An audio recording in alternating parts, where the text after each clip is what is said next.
जय हिंद दोस्तों। आइए आज के सेशन में डिस्कस करने वाले हैं RRB NTPC exam 11/4/2016 shift first को पूछे गए विज्ञान के प्रश्न को, यानी केवल साइंस के प्रश्न को आज डिस्कस करने वाले हैं जो आरआरबी एनटीपीसी एग्ज़ाम 11/4/2016 को शिफ्ट फर्स्ट में पूछा गया है। तो आइए स्टार्ट करते हैं। पहला क्वेश्चन देखते हैं। पहला क्वेश्चन है, एक्सरे जो अब चिकित्सा के क्षेत्र में दैनिक रूप से रोग निदान के लिए किया जाता है, जिसका उपयोग उसकी खोज किसके द्वारा की गई थी? तो इसका सही आंसर है विलियम रॉन्टजन, यानी कि ऑप्शन डी। सो फ्रेंड्स देखते हैं दूसरा नंबर है, कितने तारामंडल को नाम दिया गया है, यानी कितने तारामंडल है जिसका नाम दिया गया है, जिसका खोज करके उसका नामकरण कर दिया गया है? तो आपका सही आंसर है ऑप्शन ए, यानी कि 88। आइए फ्रेंड्स देखते हैं थर्ड नंबर है आपका, गले का एक फैला हुआ हिस्सा जो लड़कों में आवाज़ बॉक्स को बढ़ाने के लिए जिम्मेदार होता है, उसको क्या कहते हैं? तो आपका सही आंसर है एडम का सेव, यानी कि एडम्स एप्पल बोलते हैं। फ्रेंड्स यहाँ से एक क्वेश्चन पूछ लिया जाता है कि लैरिंक्स प्रवेश द्वार पर एक पतला पत्ती समान कपाट होता है, यानी पत्ती के समान एक कपाट होता है, लिफ के समान एक कपाट होता है, जिसको क्या बोलते हैं? तो आपका सही आंसर क्या होगा? एपीग्लोटिस बोलते हैं। यानी आपसे अगर क्वेश्चन पूछता है लैरिंक्स प्रवेश द्वार पर एक पतला पत्ती के समान कपाट होता है, उसको क्या बोल देंगे? तो एपीग्लोटिस बोलेंगे। सो फ्रेंड्स देखते हैं चौथा नंबर, पहले पेट्रोल से चलने वाली कार का इंजन डैश द्वारा बनाया गया था। तो आपका सही आंसर है कार्ल बेंज द्वारा, यानी कि ऑप्शन बी इसका सही आंसर है। उन्होंने कब बनाया था? तो उन्होंने 1885 ईस्वी में बनाया था। फ्रेंड्स यहाँ से क्वेश्चन और भी पूछ लिए जाते हैं कि मोटरसाइकिल जो है किसके द्वारा सबसे पहले बनाया गया था? तो मोटरसाइकिल जो है जी डैमलर द्वारा सबसे पहले बनाया गया था। फ्रेंड्स क्वेश्चन यहाँ से और भी पूछे जाते हैं कि डीजल इंजन का आविष्कार सबसे पहले किसने किया था? तो आपका सही आंसर होगा रूडोल्फ डीजल के द्वारा, रूडोल्फ डीजल के द्वारा ही डीजल इंजन का आविष्कार किया गया था। नेक्स्ट देखते हैं, किशमिश जैसे सूखे फल जब पानी में डुबो दिए जाते हैं तो उसमें पानी भर कर वो फूल जाते हैं। वह वैज्ञानिक कारण क्या है जो इस दैनिक जीवन घटना के बारे में समझाता है? तो आपका सही आंसर है परासरण, यानी कि ओस्मोसिस के कारण ही वो जब डुबाते हैं तो उसका किशमिश जो है फूल जाता है। फ्रेंड्स जो है आरआरबी के एग्ज़ाम में, यानी जितने आरआरबी हो चाहे आरआरसी है, इसके एग्ज़ाम में यानी रेलवे के एग्ज़ाम में जितने सारे ऑप्शन है उसको हिंदी और इंग्लिश में दोनों में याद रखना है, क्योंकि हिंदी नाम को ही इंग्लिश में दे दिया जाता है इसमें, इसलिए आप लोग को दोनों तरह से याद रखना है।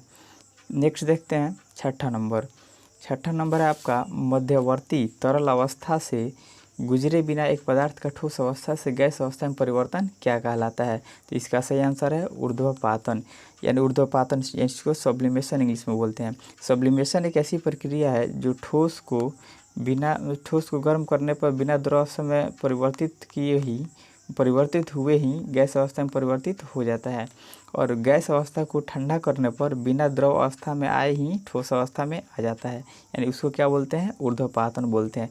फ्रेंड्स यहाँ से क्वेश्चन ये भी पूछ लिया जाता है आजकल ऐसे एग्जाम में, एग्जाम्पल के तौर पे ऐसे क्वेश्चन ऊर्ध्वपातन से संबंधित प्रश्न पूछ लिए जाते हैं। जैसे पूछ देगा कि इनमें से कौन सा ऊर्ध्वपातित होने वाला पदार्थ है, यानी कि और 4 ऑप्शन रहेगा, तो अगर उसमें कपूर रहेगा तो कपूर आपका हो जाएगा ऊर्ध्वपातित होने वाला पदार्थ। तो आइए जानते हैं ऊर्ध्वपातित होने वाला पदार्थ कौन कौन सा है। यानी कपूर होगा आपका, कपूर हो जाएगा ऊर्ध्वपातित होने वाला पदार्थ। अमोनियम क्लोराइड हो जाएगा, यानी कि NH4Cl अमोनियम क्लोराइड हो गया। और आपका हो गया नेफ्थिलीन हो गया, और आपका हो जाएगा ठोस कार्बन डाइऑक्साइड, यानी कि सॉलिड CO2। यानी इस प्रकार से इसमें से कोई भी अगर आपको रहता है तो आपका ऊर्ध्वपातित होने वाला पदार्थ होगा। आइए फ्रेंड्स नेक्स्ट देखते हैं। नेक्स्ट है, एक धूमकेतु यानी कॉमेट की पूंछ किस दिशा में होती है? तो इसका सही आंसर है सूर्य से दूर होती है। ये धूमकेतु क्या होता है? तो धूमकेतु को ही पुच्छल तारा के नाम से भी जानते हैं, इसे पुच्छल तारा के नाम से भी जानते हैं। आइए जानते हैं कि ये धूमकेतु किसका संग्रह होता है। तो धूमकेतु जो है धूल और गैस का गैस का संग्रह होता है धूल और गैस का संग्रह होता है धूमकेतु यानी कि पुच्छल तारा। या यहाँ से क्वेश्चन ये भी पूछ लिया जाता है कि हेली का पुच्छल तारा कितने वर्षों में दिखाई देता है। तो हेली का पुच्छल तारा जो है 76 वर्षों में दिखाई देता है। ये भी पूछ लिया जाता है आपसे कि पिछली बार कब दिखाई दिया था। तो पिछली बार 1986 में दिखाई दिया था और आगे आने वाला समय में कब दिखाई देगा। तो आगे आने वाला समय में 2062 यानी 2062 में दिखाई देगा। नेक्स्ट फ्रेंड्स देखते हैं 8वां, थिएटर में 3D फिल्में देखते समय हमें विशेष चश्मे पहनने होते हैं क्योंकि। तो यहाँ पे 4 ऑप्शन है, तो इसका सही आंसर है ऑप्शन ए, यानी कि चश्मे हमारी बाएं एवं दाईं आँखों को विभिन्न छवियों को देखने की अनुमति देता है। यही आपका सही आंसर है। नेक्स्ट देखते हैं अगला 9वां नंबर, कंप्यूटर में इस्तेमाल की जाने वाली उच्च गति की मेमोरी का नाम क्या है, यानी उच्च गति की मेमोरी को क्या बोलते हैं। तो यहाँ पे 4 ऑप्शन है, इसका सही आंसर है कैशे, यानी कि हाई स्पीड जो है मेमोरी का नाम कैशे है। जो भी इसमें दिया है ऑप्शन इसमें हाई स्पीड क्या होगा, मेमोरी कैशे होगा। नेक्स्ट देखते हैं फ्रेंड्स 10वां नंबर, निम्नलिखित में से कौन सी बिजली उत्पादन का एक पर्यावरण के अनुकूल ढंग नहीं है। तो इसका सही आंसर होगा थर्मल पावर यानी कि तापीय ऊर्जा। फ्रेंड्स यहाँ से क्वेश्चन ये भी पूछ लिया जाता है कि तापीय ऊर्जा से ग्लोबल वार्मिंग में क्या होती है, यानी कि थर्मल पावर से ग्लोबल वार्मिंग में। तो आपका आंसर होगा वृद्धि होती है। ऑप्शन दिया रहेगा वृद्धि, कमी और स्थिर रहता है। तो आपका आंसर क्या होगा वृद्धि, यानी कि तापीय ऊर्जा से ग्लोबल वार्मिंग में वृद्धि होती है। फ्रेंड्स यहाँ से ये भी क्वेश्चन पूछ लिया जाता है कि भारत में ऊर्जा का मुख्य स्रोत क्या है। तो भारत में ऊर्जा का मुख्य स्रोत क्या होगा, तब भी आपका थर्मल पावर ही होगा, यानी कि तापीय ऊर्जा ही होगा।